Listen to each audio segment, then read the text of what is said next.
From the heart of the Space City to the heart of Gen Z, welcome to Next Gen Conversation. Not Dad's Talk Radio. Ethan talks to you about the issues and events that matter to our generation. This is the Next Gen Report with Ethan Buchanan. Hey everybody, good Sunday evening to you. What a weekend. I hope you were at the Texas Youth Summit. If you were and I got the chance to see you or say hi to you, hey. If you were there and I didn't see you, hey anyway. If you weren't there, you missed out. Sorry. It was great. It always is great. Every year. Thank you, Christian Collins, for such an awesome event. He was talking about it on the Wednesday podcast with us as well. If you missed it and you want to know what it is all about, what exactly goes on there, you can go listen to that, The Next Gen Report, wherever you get podcasts. Or also on X, @_Ethan Buchanan, and YouTube as well. Just search Ethan Buchanan or The Next Gen Report on YouTube will pop up. Welcome to the Sunday edition. We have got a lot to talk about today. Jimmy Kimmel got canned. Let's go. That was long overdue and well-deserved. But let's start, I think, with talking about public safety. Living here in Houston, that's a big issue for us. We think about that basically 24/7. Everybody in this city is concerned and thinking about public safety, and that goes for really most of the country. Houston isn't special. The entire country has a lot of crime, and Donald Trump has set himself to solve that problem, which is great. So here it is. Trump signs order to send National Guard to Memphis for crime crackdown. We saw that in Washington, D.C. first. Wildly successful, wildly popular, even in Washington, D.C., which is far left. So now it looks like his next target is Memphis, Tennessee. President Donald Trump signed a memo Monday. We didn't talk about this on the Wednesday show just because there was too much. We had too much.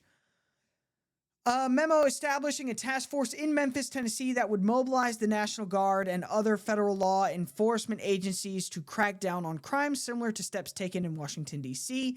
The effort will include the National Guard as well as the FBI, ATF, DEA, ICE, Homeland Security Investigations, the U.S. Marshals, and more, Trump said in the Oval Office. Now, the left is, of course, upset about this, because why wouldn't they be? Trump is doing something understandable and sane that most people support, so why wouldn't the left go bananas about it? They will sit there, they will look you dead in the eye and tell you Washington, D.C., St. Louis, Memphis, New Orleans, all these cities that we know have out-of-control violent crime. The left will look you dead in the eye and say, no, actually, things are fine there. We don't need Trump to do a crime crackdown. It's a lie. They know it is. We do need the crime crackdown.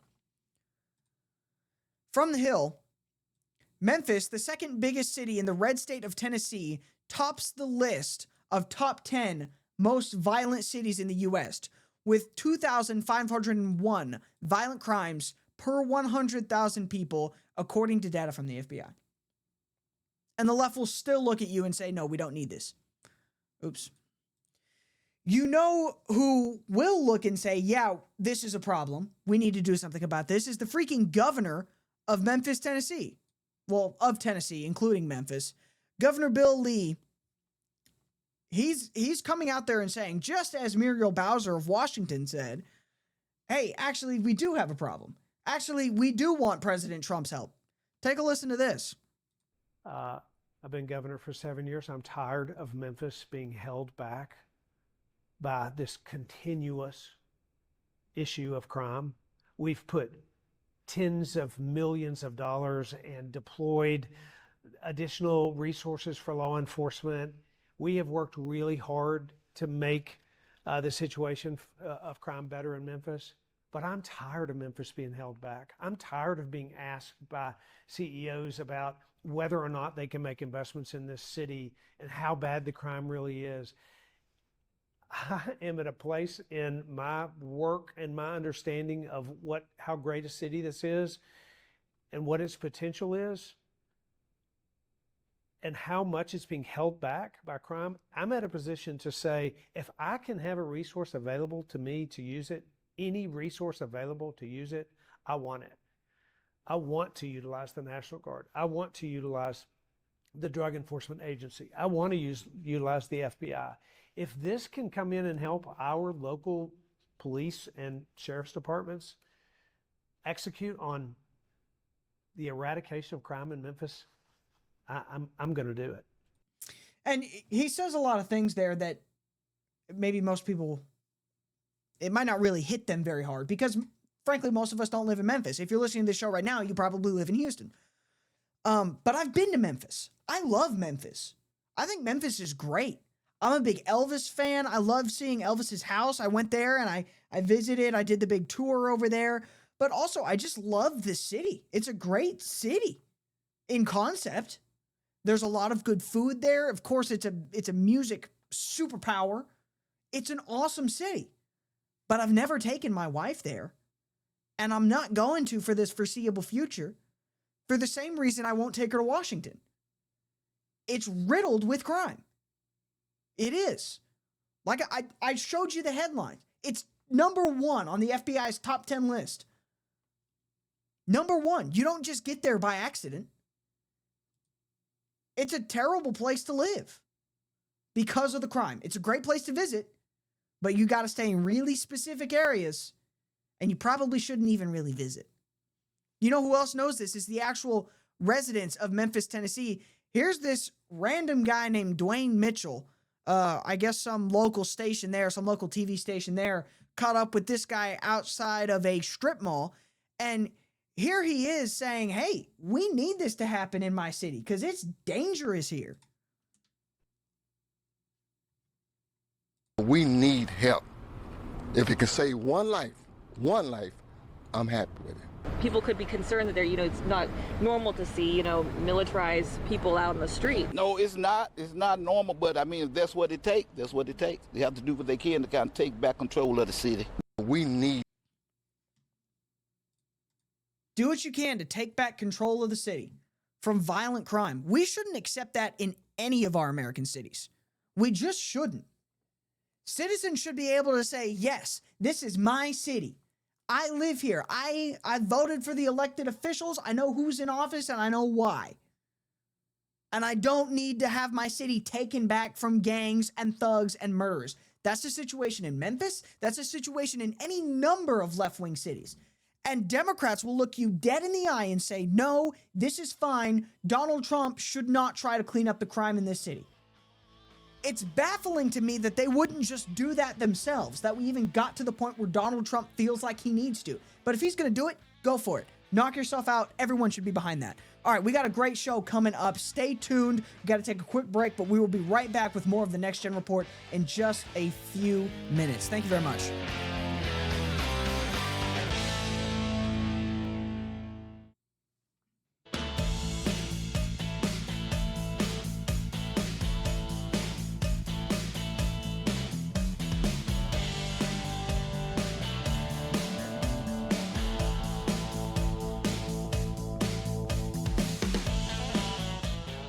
Alrighty, welcome back in.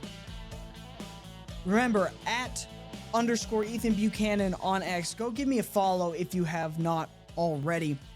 It's a good way to get kind of a preview of the show. If there's a topic that you think is going to be interesting, that you want to say, hey, Ethan, take a look at this. What are your thoughts on this? That's a good place to do it. But also, a lot of what I talk about on the show are things that I talk about throughout the week online, on X. I only have 1 hour here. I have a lot more to say than just 1 hour. So if you're interested in the things I'm saying, go check me out on X. It's a good place to keep in touch. All right, the topic of this segment, I think, is probably just going to be Ilhan Omar. She's gotten on my nerves recently. I really don't like her. And there's a lot of reasons for that. Obviously, I disagree with her politically on quite literally every level. But more importantly than that, I don't think she should be in this country. I'm going to straight up say it. Oh, she's a citizen. She's a naturalized citizen, sure. Should she have gotten citizenship? No.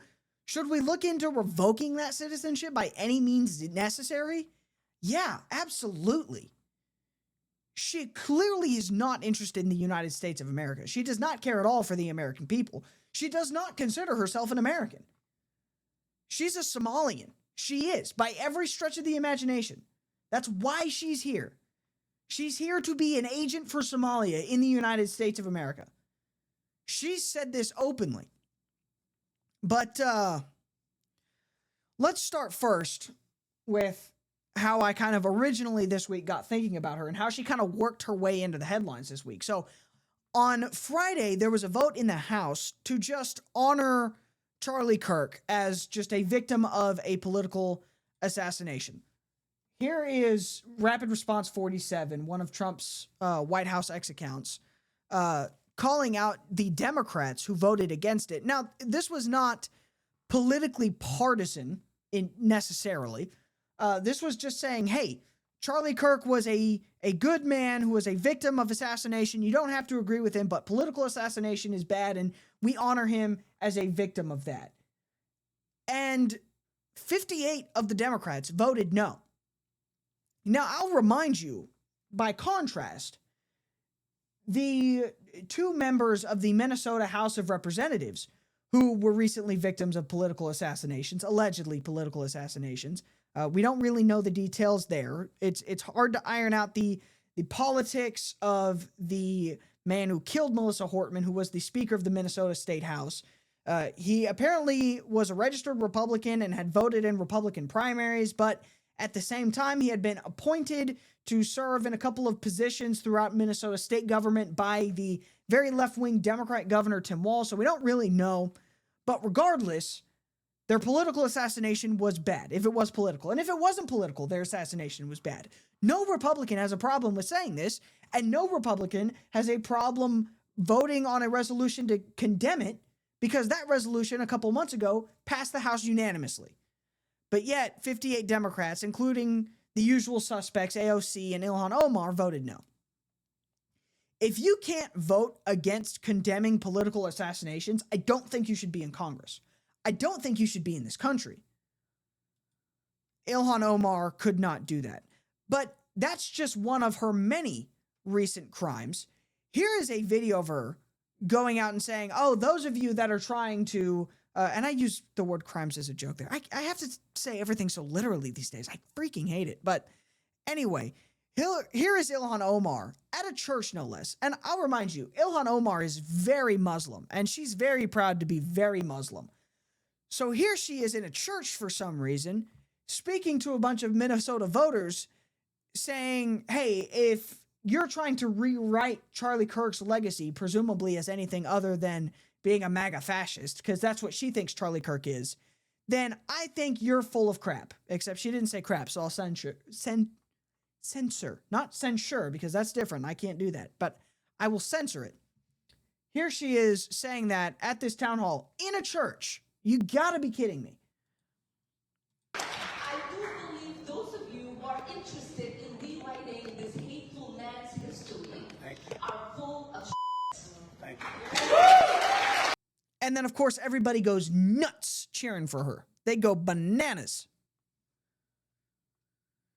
I don't understand how this woman is in Congress.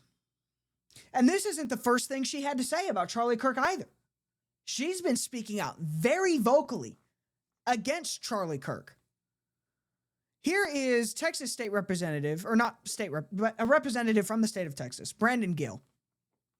Here he is in a committee hearing calling out the fact that, hey, people have been fired for saying a lot less than what Ilhan Omar has been saying about Charlie Kirk. And he'll read off some examples here in this video. Take a listen. Just a few days ago, a member of Congress of this body, Ilhan Omar, shared a video on her social media account about Charlie Kirk's murder. And I'll quote what it said. It said, Charlie Kirk was Dr. Frankenstein, and his monster shot him through the neck. In other words, Charlie had it coming to him. The words that he said naturally led to his assassination. I mean, that is a reprehensible thing for a member of Congress to say, to suggest, to promote in any capacity. And there are people across this country who are losing their jobs for far less than this. And that, by the way, is a just response to acceptance and tolerance of political violence. He's right, it is. Remember, the objective here is to make the killing of Charlie Kirk seem normal. That's what they want. They want you to look at the killing of Charlie Kirk and say, oh, well, of course.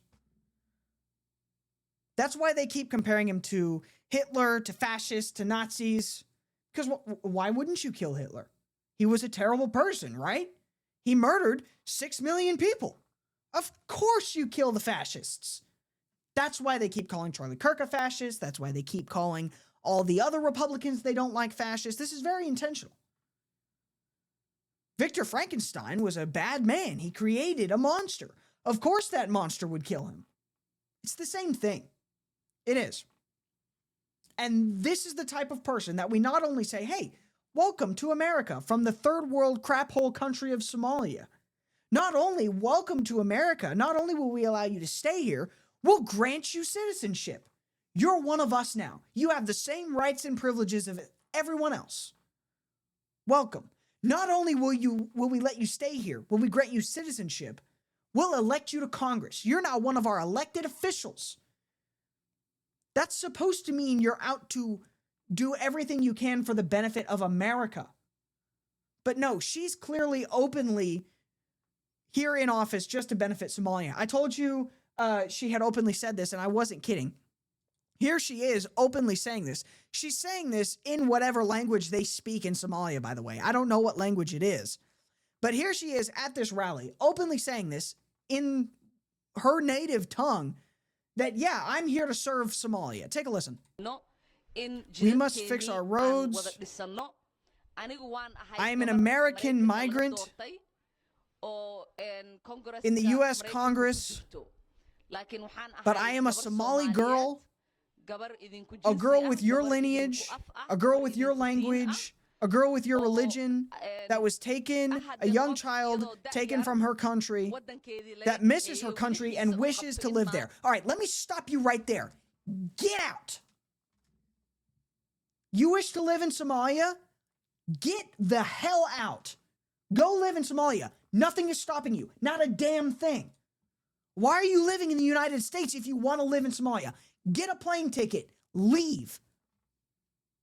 This woman swore an oath to uphold and preserve the Constitution of the United States. She is a member of our government.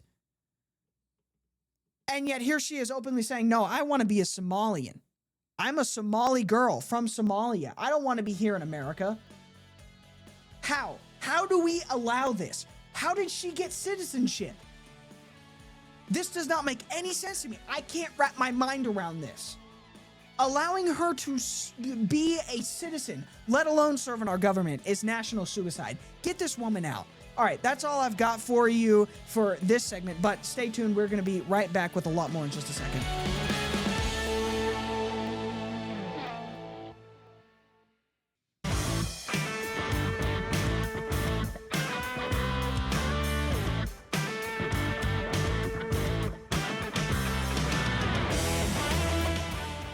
Alrighty, let's talk about Jimmy Kimmel. I'm not a Jimmy Kimmel viewer. You probably weren't either. Most people, surprise, surprise, actually weren't. In case you missed it, he got canned this week. ABC has fired him. The left is, and I'm not even kidding, they might be being sarcastic, but if they are, I can't tell. They're trying to turn Jimmy Kimmel almost into their Charlie Kirk, which is baffling to me because, for one, he didn't get murdered, he got fired. It's vastly different. And number two, Jimmy Kimmel was leaps and bounds less inspiring than Charlie Kirk. But nevertheless, he's been fired and they're trying to make this their rallying cry. So there's basically two things going on here. There is the reason he was actually fired, and there was the reason they're saying he was fired. The reason the left is saying he was fired is because he spoke out against the Trump administration and said something Trump didn't like about Charlie Kirk. That's what they're saying. They want you to believe, and by they I mean the left, want you to believe that all Jimmy Kimmel did was say something Donald Trump didn't like or call Trump a fascist, and the Trump administration sent the FCC, the Federal Communications Commission, after Jimmy Kimmel to get him fired. That's not what happened. What it looks like happened is Jimmy Kimmel outright lied about Charlie Kirk and the Charlie Kirk assassination and the alleged Charlie Kirk killer. And that's why Trump sent the FCC after Jimmy Kimmel to fire him. What actually happened, what really happened, is Jimmy Kimmel wasn't very good at his job. People weren't watching his show. And so the moment ABC had an opportunity to cut him loose, that's what they did. That's what actually happened. So, for starters, let me just show you what Jimmy Kimmel's viewership was looking like. Jimmy Kimmel Live, that's his show. The advertiser coveted 18 to 49 demographic also cratered. Kimmel averaged only 129,000. God, I can't read numbers right now. 129,000. Golly, do I need to get these checked? Goodness. Kimmel averaged only 129,000 viewers in that bracket as of August, off from 212,000 in January and less than half of his June peak of 284,000. So that's the demographic that advertisers want to be selling to. We want people that are between the ages of 18 and 49 years old watching this show so that we can sell that to advertisers. We can say, hey, advertisers, look how many people of this age we have watching the show. These are people that are spending money. 18 to 49 years old, that's when you are just throwing money around, typically. So come advertise your product on this show. And those people just aren't watching this show. Other people were. This is not his total total viewership. I think for the month of August, he got around 1 million views. I frequently see tweets with more views than that. Frequently, almost on a daily basis. I see tweets with more views than Jimmy Kimmel. So it kind of makes sense that ABC is looking at this guy and saying, okay, well, is it really worth the time and money for us to have him employed here? Are we getting our money's worth out of Jimmy Kimmel? And there's a strong argument by ABC to say, no, we're not. What they should have just done is say, so we're going to fire him. That's not what they did. They looked for an excuse. It's worth asking the question, okay, well, why was Jimmy Kimmel getting such poor viewership? And that's a difficult question to answer, but I think if one man can answer it, it's Jimmy Kimmel himself. I'm going to play you this clip. Christian Collins posted this. It's a clip of Jimmy Kimmel, of his show. And I'm going to play you the clip, and then you tell me if this is just riveting television that you can't wait to get home and watch. Let's be honest, it was a terrible night last night. It was a terrible night for women, for children, for the hundreds. This is from the election night, by the way, in case you didn't pick up on that. Of thousands of hardworking immigrants who make this country go. For healthcare, for our climate.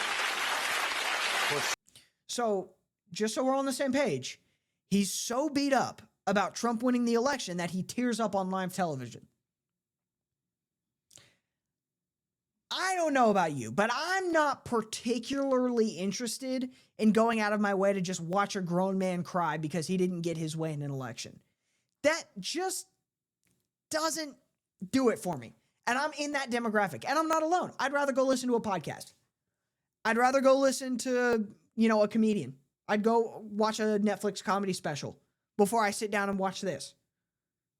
And I'm not alone on that. That's a common position to take.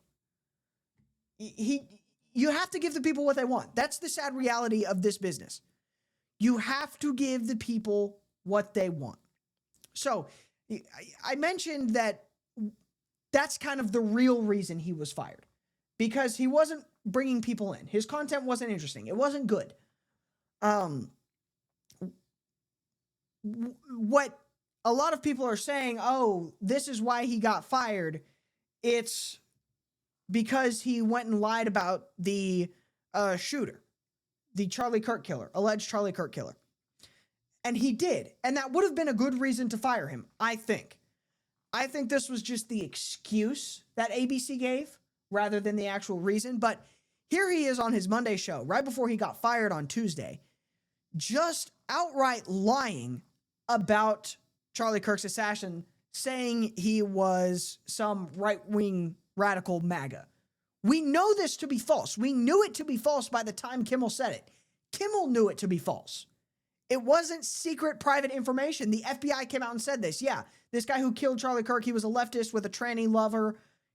Here's all his family saying, yeah, he's a leftist with a tranny lover. He's not a right-winger. Jimmy Kimmel, knowing all of this, openly lied about it. Take a listen. We hit some new lows over the weekend with the MAGA gang desperately trying to characterize this kid who murdered Charlie Kirk as anything other than one of them and doing everything they can to score political points from it. In between the finger pointing, there was grieving. On Friday, the White House flew the flags at half-staff, which got some criticism. But on a human level, you can see how hard the president is taking this. My condolences on the loss of your friend Charlie Kirk. May I ask, sir, personally, how are you holding up over the last day and a half, sir? I think very good. And by the way, right there, you see all the trucks? They've just started construction of the new ballroom for the White House, which is something they've been trying to... So that's what the left says Kimmel got fired for saying Trump wasn't very sincere about his grief for Charlie Kirk. And then the right says, no, he got fired for lying. And he did. To a certain extent. Again, the lying was an excuse. Make no mistake here. ABC wanted to get rid of this guy. His contract is up at the end of the year. They don't want to renew it, but for whatever reason, they couldn't just can him, which is what they should have done. They needed an excuse. This was their excuse when he said, again, I'll play it for you, and I can't say this enough. He knew this was false when he said it. Here he is making the claim that Charlie Kirk's assassin is a right-winger. We hit some new lows over the weekend with the MAGA gang desperately trying to characterize this kid who murdered Charlie Kirk as anything other than one of them and doing... Okay. He's not one of us. He isn't. He's definitely not a groyper, kind of the far, far, far right Nick Fuentes types, and he's definitely not mainstream MAGA. And Kimmel knew that. And he lied about it anyway. That's why I think I may be on the wrong side of this with some of my libertarian friends, but even if Trump did tell FCC Chairman Brendan Carr to go crack down on ABC and get them to fire Jimmy Kimmel, I think he's well within his right to. Because remember, this is ABC. This is broadcast television. This is public airways. There's a commitment that they have to do things like tell the truth. This isn't like cable. This isn't like my podcast. I can say whatever I want right here. The government can't do a darn thing about it. Well, this is on the air as well. This is the Sunday episode, so there's some stricter limitations. But on the Wednesday show, I'll say that. The Wednesday show that I don't air, that's just a podcast, I can say whatever I want because that doesn't get broadcasted over public airways. On this show, I have a little bit more of a standard that I have to uphold to, and so does Jimmy Kimmel. He neglected that standard. He outright lied. And he knew it. I guarantee you he knew it. And if he didn't, if he completely missed that fact that this shooter was left-wing, then he should be fired for being stupid. All right? I've got some more to say about this, so stay tuned. We've got one more segment talking about this, and then we're going to call it a night. So don't change the dial. We will be right back with more of the Next Gen Report.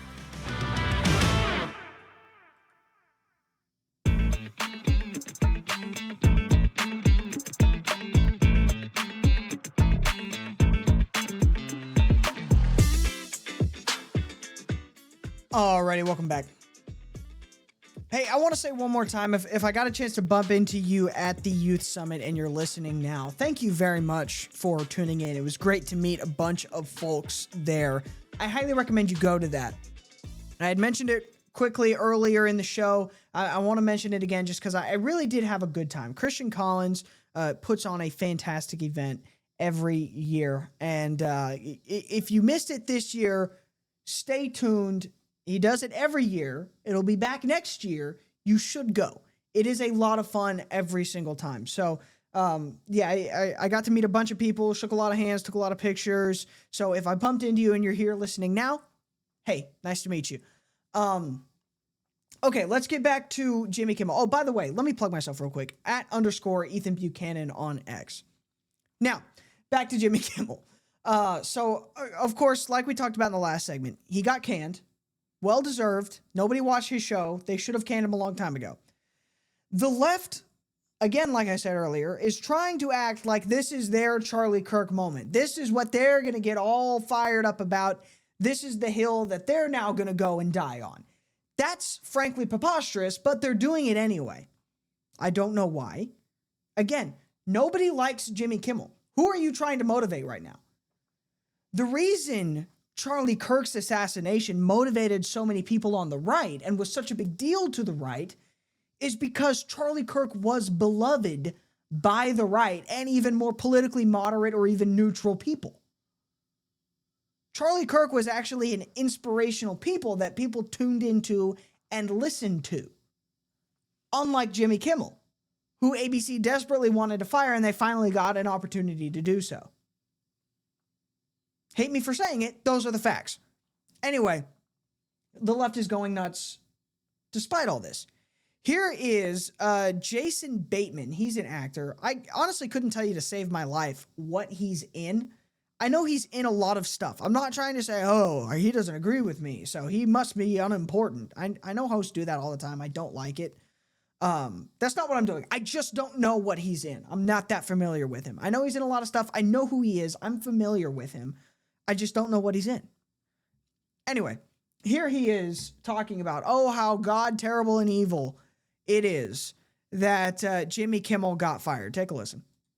Well, it's troubling to say the least, and we all have to really take a moment and figure out how we feel about this type of thing, especially, you know, people doing what you do. I'm sure there's going to be some sort of collective move to respond to this, but I'm not smart enough or powerful enough to be the one to do it. But I imagine there's plenty of conversations going on to do something, because you just can't stand by and let stuff like that go on. Stuff like? Well, Jimmy getting his show pulled for, you know, freedom of speech. He didn't get his show pulled for freedom of speech. He got his show pulled for freaking lying to people.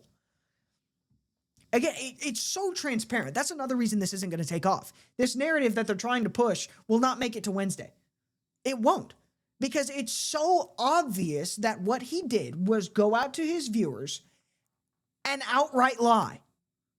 And I say his viewers. He didn't have that many viewers, but that's what he did. He went out there. He blatantly lied. Jason Bateman isn't the only one. Van Jones was on CNN. And again, he's trying to make this the left's Charlie Kirk moment. He goes, this is a red line that has been crossed for the industry, for the First Amendment, la-di-da-di-da. No, it's not. Shut up, you idiot.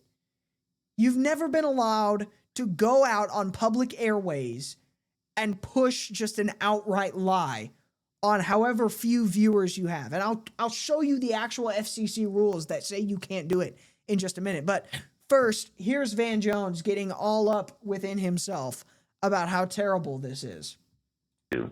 That is why we exist. Not to knuckle under, not to do what we're told, but to stand up and to say, listen, if you want to pull these licenses, then we're going to go to court, and we'll be in the court of public opinion. But you don't get to go on a podcast and set policy for American media, for an American media institution that's been around a lot longer than me, you, or Donald Trump. Okay, take note of that claim. He's got more to say here, and I'm going to let him finish, but take note of that claim. You don't get to just go on a podcast and set policy. So he's trying to make the case that this was just out of the blue. Again, he's pushing the narrative that the FCC pressured ABC to fire Jimmy Kimmel. And maybe ABC did get a letter from the FCC. All that letter probably said was, hey, y'all want to go ahead and let him go? And ABC was like, yeah, kind of. But anyway, finish your nonsense, Van Jones. This is a red line that has been crossed for our industry, for the First Amendment, for the right of people to speak. There was nothing hateful about what was said, and even hateful speech is protected This is not acceptable. If you are Okay, that's enough of that. He's right. Hate speech is protected by the First Amendment. And I will openly say that. You are allowed to be as hateful as you want. But I think what the left is realizing is that we have realized that we can do to you what you've been doing to us for years. We can cancel just as good as they can. They're learning that now for the first time, and they don't like it. They don't appreciate it. But hey, cancel culture is your baby. We're just taking it by the legs and smacking you with it. That's what's happening here. You made this, and now we're using it against you. You set this precedent. We didn't. You did this. How many times have conservative figures or political right-wingers been canceled for things they said? I could rattle off names for days. The first one that comes to mind, because I'm a big fan of his, is Shane Gillis, who was canceled for making some Asian jokes on his podcast. He got fired from SNL. That's way not as bad as going out to your incredibly small audience on ABC's network of television stations and pushing an outright lie, which you're not allowed to do. And that's not just me saying that. This isn't policy that was just made suddenly. This is long-standing FCC rules. I'll show it to you right here. This is fcc.gov. Right here. Boom. The FCC does impose certain restraints and obligations on broadcasters. Again, because these are public airways. Speech regulations are confined to specific topics, which usually have been identified by Congress through legislation or adopted by the FCC through notice and comment rulemaking or adjudicatory proceedings. These topics include indecency and obscenity. So, like, I can't talk about graphic sex on this show because we broadcast it on public airwaves. I can't drop an F-bomb, or if I do, I have to hit the censor button. Sponsorship identification, that just means there's specific rules about how you sponsor a product. I had to go through training about that recently. Conduct of on-air contests, and here it is right here. This is the golden one right here. Hoaxes. There are rules about pushing hoaxes. You're not allowed to do it. So if you know that a particular assassin who killed a particular right-wing figure is a leftist, and you go out and you push a hoax that he's a right-winger, and you're knowingly lying about that, which either that's what Jimmy Kimmel did, or he was too stupid to know that it was a lie, and either way, both of those are bad. He should have been fired. This wasn't just out of the blue. This wasn't just Trump didn't like him or got mad at him, and so Trump made the FCC make ABC fire him. He violated the rules that I know he knew, because I am positive ABC makes him go through the same broadcaster conduct training that I have to go through, working for iHeartMedia.